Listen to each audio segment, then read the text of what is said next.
आपने मुझे बोलने का इजाज़त दिया, मैं आपकी आभारी हूँ। भारतीय राष्ट्रीय कांग्रेस की तरफ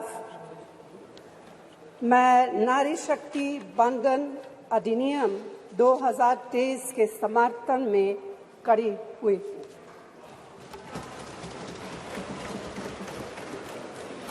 धुएं से भरी हुई रसोई से लेकर रोशनी से जगमगाती हुई स्टेडियम तक भारत की स्त्री का सफर बहुत लंबा है, लेकिन आखिरकार उसने मंजिल को छू लिया है। उसने जन्म दिया, उसने परिवार चलाया, उसने पुरुषों के बीच तेज दौड़ लगाई और असीम धीरज के साथ अक्सर खुद को हारते हुए लेकिन आखिरी बाजी में जीतते हुए देखा। भारत की स्त्री के हृदय में महासागर जैसा धीरज है।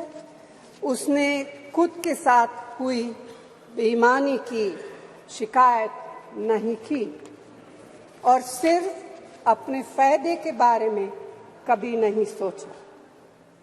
उसने नदियों की तरह सबकी भलाई के लिए काम किया है और मुश्किल वक्त में हिमालय की तरह अडिग रही। स्त्री के धैर्य का अंदाज लगाना नामुमकिन है। वह आराम को नहीं पहचानती और तक जाना भी नहीं जानती। हमारे महान देश की माँ है स्त्री, लेकिन स्त्री ने हमें सिर्फ जन्म ही नहीं दिया है, अपने आंसुओं खून पसीने सींचकर हमें अपने बारे में सोचने लायक, बुद्धिमान और शक्तिशाली भी बनाया है। अध्यक्ष महोदय, स्त्री का मेहनत, स्त्री का गरिमा और स्त्री के त्याग की पहचान करके ही हम लोग मनुष्यता की परीक्षा में पास हो सकते हैं।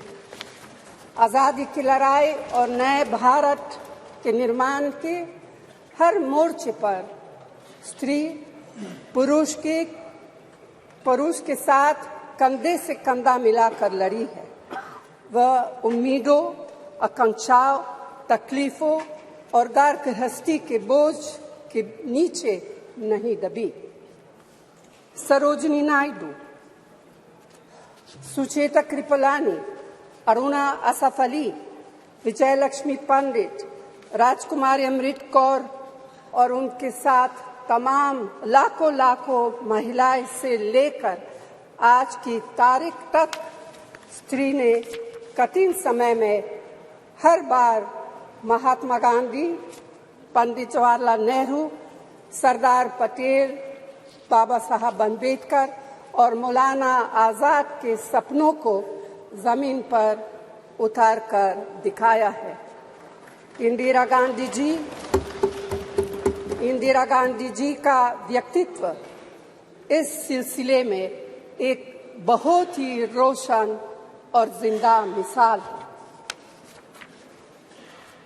अध्यक्ष महोदय, खुद मेरी जिंदगी का यह बहुत मार्मिक क्षण है। पहली दफा स्थानीय निकायों में स्त्री की भागीदारी तय करने वाला संविधान संशोधन मेरे जीवन साथी राजीव गांधी जी ही लाए थे। उन्होंने लाए थे जो राज्यसभा में 7 वोटों से गिर गया था। बाद में प्रधानमंत्री पीवी नरसिम्हा राव जी के नेतृत्व में कांग्रेस सरकार ने ही उसे पारित कराया। आज उसी का नतीजा है कि देश भर के स्थानीय निकायों के जरिए हमारे पास 15 लाख चुनी हुई महिला नेता है। राजीव गांधी जी का सपना अभी तक आधा ही पूरा हुआ है। इस बिल के पारित होने के साथ ही वह पूरा होगा। अध्यक्ष महोदय, कांग्रेस पार्टी इस बिल का समर्थन करती है। हमें इस बिल के पास होने से खुशी है, मगर इसके साथ साथ एक चिंता भी है। मैं एक सवाल पूछना चाहती हूँ। पिछले 13 वर्षों से भारतीय स्त्रियां अपनी राजनीतिक जिम्मेदारी का इंतजार कर रही हैं और अब उन्हें कुछ वर्ष और इंतजार करने के लिए कहा जा रहा है। कितने वर्ष? 2 वर्ष, 4 वर्ष, 6 वर्ष, 8 वर्ष? क्या भारत की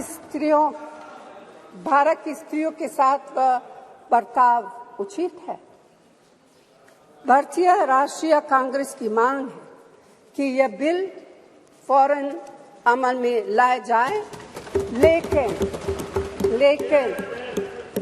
लेकिन इसके साथ ही कास्ट सेंसस कराकर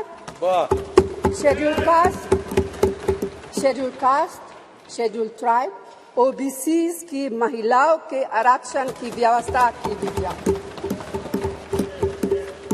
सरकार को इसे साकार करने के लिए भी जो कदम उठाने की जरूरत है वह उठाने ही चाहिए। अध्यक्ष महोदय, स्त्रियों के योगदान की स्वीकार करने और उसके प्रति आभार व्यक्त करना का यह सबसे उचित समय। इस बिल को लागू करने में और देरी करना भारत की स्त्रियों के साथ घोर नाइंसाफी है। भारतीय राष्ट्रीय कांग्रेस की तरफ से मैं आपके द्वारा सरकार से मांग करती हूं कि नारी शक्ति बंधन अधिनियम 2023 को उसके रास्ते की सारी रुकावटों को दूर करते हुए जल्दी से जल्दी लागू किया जाए।